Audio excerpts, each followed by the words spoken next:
Thanks for tuning in to this week's Recap with Rick. I'm here in Washington, D.C. at the end of a very short week of legislative work on Capitol Hill.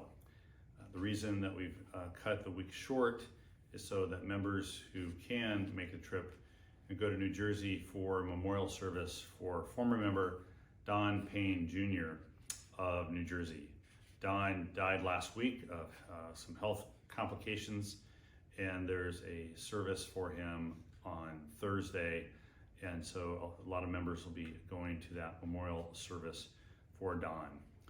Don was a fierce fighter for people who didn't have access to health care, who didn't have access to good public transit. He was a strong member of the Transportation and Infrastructure Committee, and this week, before we kicked off our hearing on highways and transit in the Highways Transit Subcommittee, members of Congress, including myself, paid homage to Don Payne Jr. and his service. Next week, the Committee on Rail will meet for the first time since Don died. Don was the ranking member of that committee, and to honor him, we'll keep his seat open for the hearing in honor of his commitment to safety in rail and to, of course, the public. In addition to that, we had a hearing in this committee on highways to talk about electric vehicles, their deployment, and the EV charging station deployment that's taking place across the country.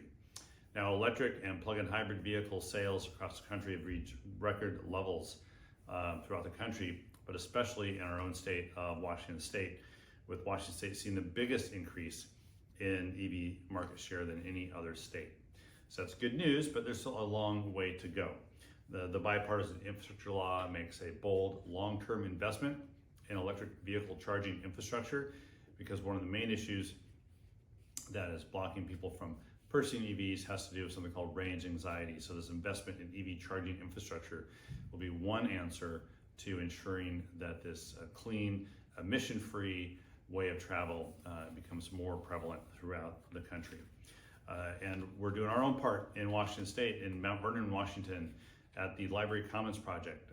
I was able to visit there with Mayor Donovan and former Mayor Boudreau to talk to them a little bit about the investment that they're making in EV charging at the Library Commons Project.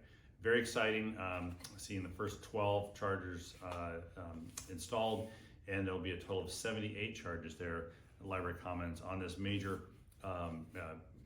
intersection there at Interstate 5, on Interstate 5 in Mount Vernon. The truck manufacturers like PACCAR, which has a technical center in Skagit County, they're also investing in electric trucks and experimenting with batteries and hydrogen cell trucks as well for the future.